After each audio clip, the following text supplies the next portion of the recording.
यशस्वी, तेजस्वी, ओजस्वी, परम आदरणीय અમારા પ્રધાનમંત્રી શ્રી નરેન્દ્ર મોદીજીને આજે દમણ, દીવ અને દાદરાનગર હવેલી વાસીઓ જેટલો આભાર વ્યક્ત કરે એટલો ઓછો છે, તેટલો ધન્યવાદ કરે એટલો ઓછો છે. અને સાથે સાથે અમારા યશસ્વી પ્રશાસક શ્રી પ્રફુલભાઈ પટેલજીને અમે આભાર વ્યક્ત કરીએ છીએ કે આજે જ્યારે મોદીજી જ્યારે દમણ આવ્યા હતા ત્યારે આ એરપોર્ટ બિલ્ડિંગનું અનાવરણ થયું હતું અને આજે પ્રથમ ફ્લાઇટ આજે દિલ્હીથી દમણ અને દમણથી દિલ્હી જઈ રહી છે. ખરેખર કેન્દ્ર શાસિત પ્રદેશ તરીકે અમે ઓળખાતા હતા, લેકિન આજે અમને લાગે છે કે અમે કેન્દ્રની સાથે ખરેખર જોડાયા છે, કારણ કે દમણથી દિલ્હીનું આ પ્રથમ ફ્લાઇટ એર અલાયન્સનું જઈ રહ્યું છે. ત્યારે દમણ દીવ વાસીઓમાં ખૂબ આજે ઉત્સાહ અને ખુશીનો આજે અવસર છે.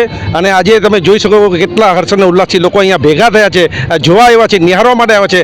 આપણા જે સિવિલ એવિએશન જે મંત્રી છે કે.આર. નાયડુ સાહેબ એ આજે અહીંયા પધારી રહ્યા છે અને એમના હાથે આજે પહેલું ફ્લાઇટ આજે દમણથી દિલ્હી જઈ રહ્યું છે. ત્યારે દાદરાનગર હવેલી, દમણ અને દીવ વાસીઓ તરફથી અને મારી ભારતીય જનતા પાર્ટી તરફથી આવનારા આપણા મંત્રીશ્રીનું અમે ખૂબ ભાવભીનું અહીંયા અમે સ્વાગત કરીએ છીએ. અને ફરીથી એકવાર અમારા યશસ્વી પ્રશાસક પ્રફુલભાઈ પટેલજી અને આપણા દેશના યશસ્વી, ઓજસ્વી અને તેજસ્વી પ્રધાનમંત્રીજીને ખૂબ ખૂબ આભાર વ્યક્ત કરે છે, ધન્યવાદ કરીએ છીએ. વિશાલભાઈ, દમણ ઇન્ડસ્ટ્રીયલ હબ છે, તો આ ઇન્ડસ્ટ્રીઝ માટે આ દમણથી દિલ્હી ને દિલ્હીથી મુંબઈ જ્યારે થશે ને અમદાવાદ, તો આ ફ્લાઇટ જ્યારે સ્ટાર્ટ થશે તો એમને કેટલી સુવિધા મળી રહે?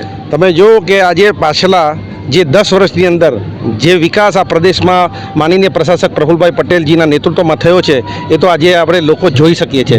અને જે આજે ફૂટફોલ ટુરિઝમમાં જે વધ્યો છે એને પણ આજે આપણે જોઈએ છીએ કે દમણમાં એક પણ એવી હોટલ કે એક પણ આપણે ગેસ્ટ હાઉસ કે આપણે હોમ સ્ટે એ શનિ રવિમાં ખાલી રહેતા નથી.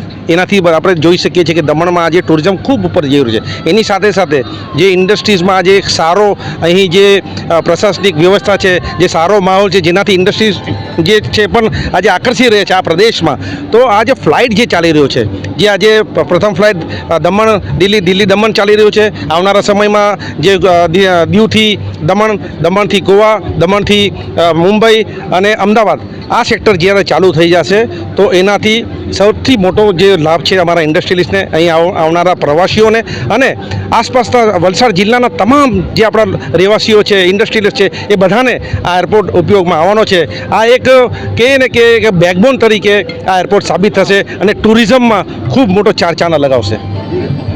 फ्लाइट आज यहाँ से उड़ान भरी है, इसके लिए बहुत बहुत शुभकामनाएं हम दमन वासियों को देते हैं. और इसके लिए मैं धन्यवाद भी देना चाहूँगा आदरणीय प्रधानमंत्री जी, जिनका विजन रहा है कि दमन में एक अच्छा एयरपोर्ट बने और यहाँ से अच्छी कनेक्टिविटी की शुरुआत हो. उनके हाथों से जून 5 को ये नमो एयरपोर्ट टर्मिनल बिल्डिंग हमने शुरुआत करी और 1 महीने के अंदर ही हमने यहाँ से एक उड़ान भरने की ताकत रखी. और यहाँ दमन से दिल्ली कनेक्टेड है, राजधानी कनेक्टेड है, तो मानिए कि पूरे देश और दुनिया भी अब कनेक्ट हो गया है दमन से.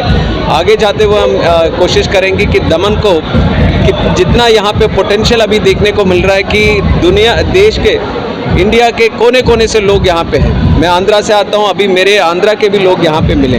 तो दमन में जिस तरह की इंडस्ट्री की ग्रोथ यहाँ पे हुई है, पर्यटक का ग्रोथ जो अभी यहाँ पे पोटेंशियल बन रहा है, और जिस तरह से इसका स्ट्रैटेजिक लोकेशन है, एक तरफ सूरत, एक तरफ मुंबई, तो इसके बीच में एक अच्छा सा सिटी बनकर इसको ग्रो करने का एक ताकत यहाँ पे है. उसके लिए सिविल एविएशन और उसका पोटेंशियल को अनलॉक करना बहुत ही ज़रूरी है. उसके तहत हमारे एयरपोर्ट अथॉरिटी ऑफ इंडिया की तरफ से, सेंट्रल गवर्नमेंट की तरफ से उड़ान स्कीम के तहत जितना भी सपोर्ट हम आगे बढ़ा सकते हैं, दमन को एक प्रायोरिटी सेक्टर, प्रायोरिटी लोकेशन को मानकर हम आगे बढ़ाएंगे. और यही इच्छा थी हमारे प्रशासक जी प्रफुल्ल जी का भी, जिन्होंने बहुत क्लोजली दमन के डेवलपमेंट में और ख़ास करके यहाँ पे सिविल एविएशन के डेवलपमेंट में उन्होंने रुचि ली. और उनके वजह से ही इतने तेज़ गति से हम जो देख रहे हैं टर्मिनल के ऑपरेशंस में हो या फिर पहली फ़्लाइट का हो, उनका ही एक विज़न था कि जितना जल्दी हो सके वो हम शुरू करें. और यूटी की तरफ से जो भी हमें कॉपरेशन चाहिए थे, उन्होंने तुरंत उस कॉपरेशन को आगे बढ़ाया.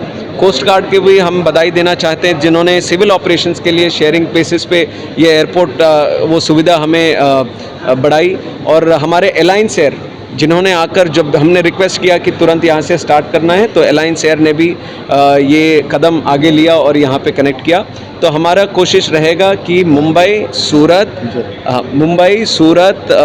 पटना, लखनऊ, दीव, लक्षद्वीप, ऐसे बहुत सारे जगह हैं जहाँ पे अभी से ही आशा है कि ये तुरंत कनेक्ट करें। तो इसके लिए ज़रूर वो रहेगा और ख़ास करके हमारा एक प्रयत्न ये रहेगा कि यहाँ से कार्गो को कैसे हम इम्प्रूव करें।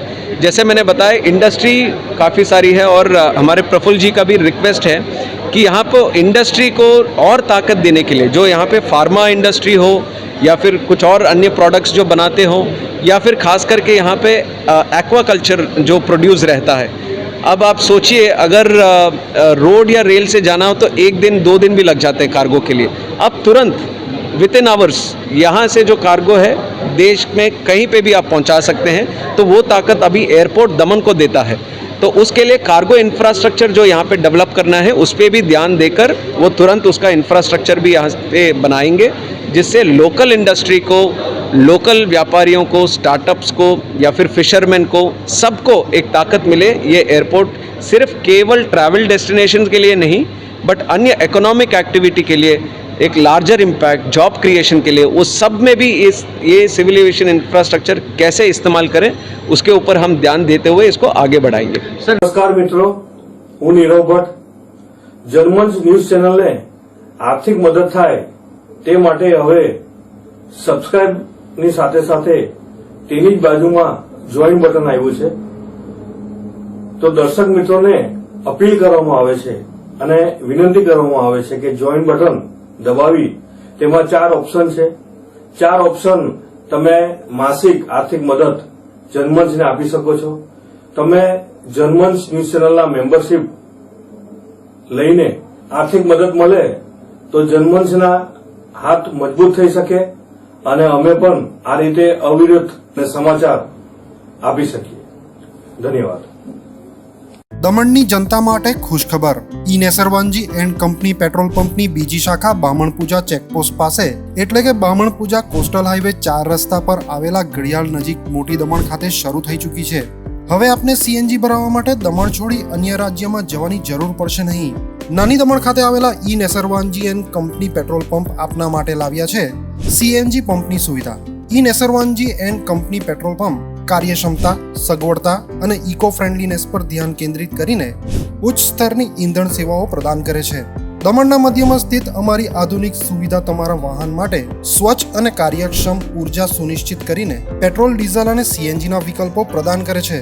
અમારો સમર્પિત સ્ટાફ ઝડપી અને મૈત્રીપૂર્ણ સેવા પ્રદાન કરે છે। તો આજે જ અમારા પંપની મુલાકાત લો। અમારું સરનામું છે E Nesarwanji and company petrol pump, Rajiv Gandhi સેતુની સામે, દમણ સિટીમાં।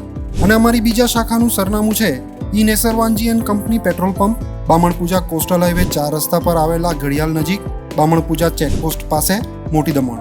તો રહસ્યની જુઓ છો સીમલેસ, પર્યાવરણીય રીતે સભાન બળતણ અનુભવ માટે E Nesarwanji and company petrol pump પસંદ કરો, જે તમને અને તમારા વાહનોને હંમેશા ચાલતા રાખશે।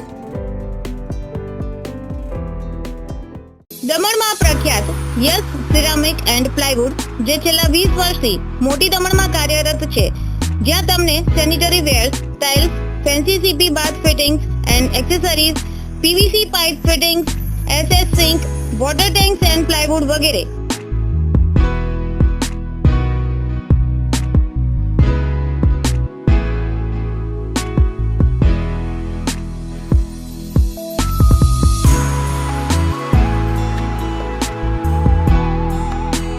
ગંગા કંપનીની ડીલરશીપ મેળવી છે, જેથી વાપી સુધી જવાની જરૂર નથી। તમામ આઇટમ્સ વ્યાજબી ભાવે દમણમાં જ મળી રહેશે। પ્લમ્બિંગ માટે કામદાર ઉપલબ્ધ। સરનામું 7335 main road opposite Raj hardware and electrical, મોટી દમણ। Mobile number 9898217712 and 7016373483।